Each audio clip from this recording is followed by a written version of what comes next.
Hello friends, I'm Sankal and I'm showing you how to record your YouTube account email ID. So just go to Google sign in page, account recovery option. So click on the forget email, enter your mobile number button, then just you have to enter the first name and last name of your YouTube account. So I'm entering my first name as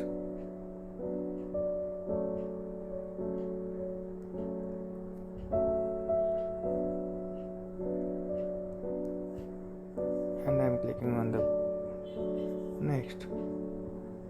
So now by using this mobile number and the first name and last number, no account found against these details.